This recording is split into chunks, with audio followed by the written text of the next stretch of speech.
5 টাকা 10 টাকা যাই পারেন আমার এই বাচ্চাটা আমি চেষ্টা করছি খুব। তা আমার তো এখন দেওয়ার মতো ঘরের চাইল পর্যন্ত নাই, এমন অবস্থা। আমার যদি ছেলেটা তোমরা 10 জন লাগে যদি হানাই মেনাই করতেছি বাবা, আমাকে একটু সাহায্য সমস্ত করে আমার জানটা তোমরা বাঁচা দাও বাবা, তোমার কাছে খুব অনুরোধ করতেছি, জোর হাত করতেছি। আসসালামু আলাইকুম। আমরা আসছি এক অসহায় মা বাবার ছোট্ট একটা অসুস্থ সন্তানের কাছে। চলেন ওনার অবস্থাটা কি দেখি। আপনাদের মধ্যে ফোন দিয়েছিলাম কি আমাকে? ভাই আমি দিয়েছিলাম, ফোন দেওয়ার পরে আমি আমার বাচ্চার জন্য এরকম অবস্থায় পড়েছি আজ প্রায় 3 মাস ধরা। এই বাচ্চার জন্য আমার এটাই ছেলে, আমার এটাই ছেলে। এখন এই বাচ্চাটার নাম কি? আবু বকর। এটা কি বাচ্চার মা? হ্যাঁ, এটা বাচ্চার মা। বয়স কতদিন হবে? 4 মাস পড়ছে, 3 মাস শেষ হয়ে 4 মাসে পড়ছে। 4 মাস পড়ছে। এই যে বাচ্চাটা যে অসুস্থ, মানে এর সমস্যাটা কি? এর সমস্যা হয় রক্তের নালী। আমরা ভাবছিলাম যে রক্তে ওই হার্ট ফুটো হয়ে গেছে, কিন্তু হার্ট ফুটো হয় নাই, আপনার রক্তের নালী আটকে রয়েছে এক সাইডে। আটকে থাকার কারণে ওই বাচ্চার রক্ত মানে দূষিত রক্তটা পাস করে পারতেছে না, একবার আটকে গেছে। আটকে যাওয়ার কারণে পরে ঢাকা নিয়ে গেছিলাম, এখানে রতন কুমার দিয়ে দেখাইছিলাম। সে বললো যে তুমি পাবনা যাও, পাবনা যাও এক্সরে করে দেখো কি অবস্থা। পাবনা গেলাম, পাবনা যায় রতন কুমার দেখে বললো কাগজপাতি এক্সরে কাগজ দেখে বললো যে তোমার ছাওয়ালে তো হার্টের সমস্যা, তুমি ঢাকায় নিয়ে যাও। আমি ঢাকায় নিয়ে যাবো, আমি বললাম যে স্যার আমার তো এরকম অবস্থা, আমার টাকা পয়সা কিচ্ছু নাই, আর্থিক অবস্থা একমাত্র ভিটে আছে আমার, 4 শতক জায়গার পর বাড়ি করে আছি। এখন এইটা যদি বেচা কিনা করে দেই তাহলে এই বাচ্চার জন্য আমার কিছুই থাকবে না, একমাত্র রাস্তায় থাকা লাগবে। পরে স্যার বললো তুমি যাও, যত সাহায্য করা ওখানে কিছুটা করবে, আর তুমি সাহায্য সাহায্য করো, দেও মেম্বার ধরো। সেরকম তো এখন পরিস্থিতি ওরকম নাই যে মেম্বার এক ধরবো, চেয়ারম্যান এক ধরবো, চেয়ারম্যান তো নাই। এরকম করে সবার কাছে প্রতিবেদনে কিছু দিছিলাম, দেওয়ার পরে সবাই কিছু সাহায্য করছিল, ওই নিয়ে গেছিলাম, যায়া চিকিৎসা দেওয়ার মতো যতটুকু হাতে পায়ে ধরছিলাম। ডাক্তারও সাহায্য করছিল, প্রায় 70,000 টাকার মতো চাইছিল, পরে হাতে পায়ে ধরে 50,000 টাকা ওখানে দিছিলাম। মোটামুটি সুস্থ থাকেন, মানে আসার থেকেই ঠান্ডা জ্বর, মানে কখন বা যায় অবস্থা। এখন 1 মাস সময় দিছে। ডাক্তার কি বলেছে আরেকটা অপারেশন করা? আরেকটা অপারেশন করা লাগবে, ওইটা রক্তের নালী ক্লিয়ার করে আবার জোড়া দিয়ে দিবে, মানে হার্টের সাথে জোড়া দিয়ে দিবে যাতে ক্লিয়ার করতে। কত টাকা দরকার হবে এখন? এখন বর্তমান 3 লাখ টাকা চাইছে। হাতে পায়ে ধরে সে বললো যে শোনো, আমরা তো অতটা দেওয়ার সম্ভব না, 3 লাখ টাকার ভিতর হয়তো 20,000 30,000 কিংবা হাইস্ট গেলে 40,000 টাকা আমি তোমার সাহায্য করে কম নিতে পারবো, কিন্তু আপনার কিছু জোগাড় লাগবে। বলেছি আপা তাহলে আপনার যেটা নিবেন সেটা ফিক্সড একটা দিয়ে দেন, হয়তো আমি দেশে চা চিনতে হোক যেটাই হোক আপনাকে সাহায্য করে আমি হয়তো আপনার কাছে আসলাম। বললো যে আপনার আসেন, আপাতত 2.5 লাখ টাকা নিয়ে আসেন, তাহলে আপনার সুবিধা যতটুক করা লাগে আমরা করবো। এই বাচ্চাটাকে বাঁচানোর জন্য 2.5 লাখ টাকা এখন আপনার প্রয়োজন? না, আমার কিচ্ছু নাই আপাতত, এই মাঠে কোনো জমিও নাই, কিচ্ছু নাই আমার, একবারে নিয়ত গরিব যা বলে করেছেন। এই বাড়ি যদি বেঁচে দেয় বাচ্চার জন্য, হয়তো ভবিষ্যতে আমার অবদায় থাকতে হয়, রাস্তায় থাকতে পারে। এই জন্য মনে করেন আমার এই বাড়িটুকুই আছে, তাছাড়া আর কিচ্ছু নাই, একমাত্র এই বাড়ি সম্বল আমার। আমার একটা মা আছে, মায়ের সাথে আমি চলতেছি, এখন চা চিনতে খাইতে খাই আমার দিন মজুরি খাম। আপনার মানে এই পেশা কি, মানে কি কাজ করেন? পেশা করি এখন ভাটায় কাজ করি, দেওয়া যায় যে ওই 200 250 300 টাকা হাজিরে থাকে, দেওয়া যায় বাড়িতে এসে 200 চাল কিনলে পারে আমার দিন পথ চলে। সবাই যদি আমার এই বাচ্চাটাকে বাঁচায় দেন, আমার সর্বোচ্চ আপনার কাছে পরে আবেদন থাকবে, আমি 2-4-5 টাকা 10 টাকা যাই পারেন আমার এই বাচ্চাটা আমি চেষ্টা করছি খুব, আমি এখনো চেষ্টা করতেছি। এই দিন গেলে মনে করেন 1 সপ্তাহ 2 সপ্তাহ পর 1,000 টাকা 12,000 টাকা এরকম লাগতেছে। আমার তো এখন দেওয়ার মতো ঘরের চাইল পর্যন্ত নাই, এমন অবস্থা। আমার বাচ্চা যদি আপনারা সহযোগিতা করেন তাহলে আমার বাচ্চাটাকে বাঁচাইতে পারবো, যাই পারেন আপনারা সহযোগিতা করেন।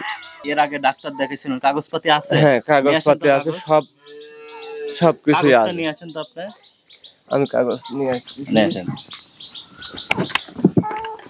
এই বাচ্চা যে এই যে কান্নাকাটি করতেছে, আপনার কষ্ট হয় না? তো কষ্ট হয় না, আমি মা, আমি তো সবসময় রাখি, বুঝছেন, আমার কষ্টই তো বেশি। এই বাচ্চা কি ডাক্তার বলেছে যে অপারেশন করলে বাচ্চা সুস্থ হয়ে যাবে? হ্যাঁ, কইছে যে বাচ্চা সুস্থ, এখনকার মতন এক অপারেশন করে দিয়েছে যে সুস্থ করে দিলে 1-1.5 মাস টাইম দিছে। যে আমার এক দেড় মাসের ভিতর আবার অপারেশন করতে হ্যাঁ হবে? হ্যাঁ, অপারেশন করা লাগবে, টাইম দিছে। আর আমার এখন সামর্থ্য নাই, এখন বাচ্চা চলে আসে, যাই জোগা মোগা এই এক আল্লাহ। দেড় মাসের ভিতর যে আপনি যদি অপারেশনটা করেন তাহলে তো বাচ্চা বেঁচে যাবে। হ্যাঁ হ্যাঁ, এই বাচ্চা অপারেশনের জন্য কি ডাক্তার এরকম কিছু বলছে যে বাচ্চা হয়তো আপনার মা কষ্ট নিয়েন না, মানে মারা যাবে বা এরকম কোনো রিস্ক হ্যাঁ থাকবে? হ্যাঁ কইছে। অপারেশন করলে উনি বেঁচে যাবে, না হলে মারা যাবে। হ্যাঁ হ্যাঁ, কইছে কখন কি হবে মানে গ্যারান্টি নাই। এই কান্নাকাটি কি সারা সময় করে? সারা এই কয়েকদিন ধরে সে রাত দিন 24 ঘন্টাই করতেছে, লাগবেরই পারতেছি না আমি। আসলে ছোট বাচ্চা, এ তো আর কথা বলতে পারছে না, এর হ্যাঁ, অনুভূতি বা আবেগগুলো তো আসলে বলতে পারতেছে না। আমি তো লাগবেরই পারি না আপনি ঠিক তো মতো। মা, এটা হ্যাঁ, আরো আপনি আমি বেশি বুঝবেন। আমি সালে সেই কষ্ট হয়, দেখতেছেন না কিরম আতাল ঘাতাল পাইতেছে, মনে হয় যে কখন বেন ওর জানডা ছটফট করতেছে। ক্যামেরাটি একটু আগে নিয়ে আসো তো, কাগজগুলো দেখাও তো। এই যে পাবনা দেখাইছিলাম, এটা হলো, এটা হলো ঢাকার। এটা পাবনাতে? হ্যাঁ, এটা পাবনাতে দেখাইছিলাম। পাবনা দেখানোর পরে আবার পাঠায় দিছিল, রতন কুমার পাঠায় দিছিল ঢাকা। আচ্ছা আচ্ছা। এটা কি এই যে ঢাকাতে national heart foundation? National heart foundation. আসলে আপনারা দেখেন কতটা নির্মম পরিহাস, যে বাচ্চাটা এখনো ভালো মন্দই বোঝে না, এই বয়সে বড় হবে। তো আপনাদের কাছে একটাই অনুরোধ থাকবে, আমার ভিডিওটা যারা দেখছেন এনাদের পাশে দাঁড়াতে যদি আপনার কোনো রকম ইয়ে থাকে যে আপনারা কিছু ওনাকে দিলেন, এটাতে বিনিময়ে বাচ্চাটা বেঁচে গেল। আমরা আমাদের ভিডিওর এই নিচে এই ভাইয়ের নাম্বারটা দিয়ে রাখবো, বিকাশনগর থাকবে। ওনার কাছে ওনার সাথে কথা বলে, বা আপনি যদি বলেন যে আপনারা সবাই যদি আগে আসেন, সমাজের 50, 100, 500, 200 যাই পারেন আপনারা যদি ওনাকে দিতেন, তাহলে এই বাচ্চাটা কিন্তু বেঁচে যেত। এমনও হতে পারতো যে এই বাচ্চাটা আপনার বড় হয়ে সমাজের জন্য, আমাদের দেশের জন্য কোনো না কোনো কিছু বয়ে নিয়ে আসবে। তো আসলে আপনাদের কাছে একটাই অনুরোধ থাকবে, ওনার বাবার নাম্বারটা দেখেন নিচে দেওয়া আছে, আপনারা যে যাই পারেন আপনাদের সামর্থ্য অনুযায়ী ওনাকে দান করবেন। পাবনা জেলার চাটমোড় থানার ভাদনগর গ্রাম বলে। তো আপনারা ওনার সাথে সরাসরি এসে, ওনার বাড়িতে এসে আপনারা দেখে, যদি আপনার মনে হয় যে না আসলে ওনারা অসুস্থ, ওনাদের জন্য কিছু করা দরকার, আসলে সমাজের তো অনেক বিত্তশালী মানুষ আছে, তারা যদি আমাদের এই অসহায় ভাইদের পাশে দাঁড়ায়, তাহলে এই ছোট বাচ্চা, নিষ্পাপ বাচ্চাটা বেঁচে যাবে। কিন্তু আমি বাচ্চার দাদি, এই ছেলেটার জন্য বাবা আমি খুবই অসহায়। আমার এই লাঠিটুক বাঁচানোর জন্য আমি খুবই দুঃখিত।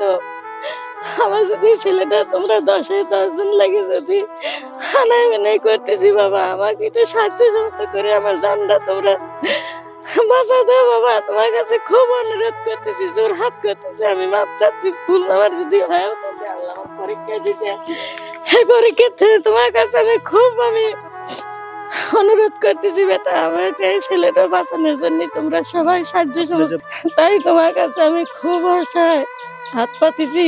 আমার ছেলেটাক তোমরা একটু সাহায্য করে আমার ছেলেটাক তোমরা বাঁচা দাও। এতে যদি মালিক যদি এখন না দেয়, আল্লাহ তাতে তাআলা কোনো না হ্যাঁ কোনো ওসিলায় ওসিলায়, আপনাদের তোমার সন্তানকে যেন ওসিলায় যদি বাঁচায়। আমার ভালো হয়, আর যদি তার না দিয়ে খুশি থাকে ছেলে যাবে, আমার কোনো আপত্ত নাই। কিন্তু আমরা তো বাবা মা বাবা মা সহ্য করার পারতেছি হিসাবে না।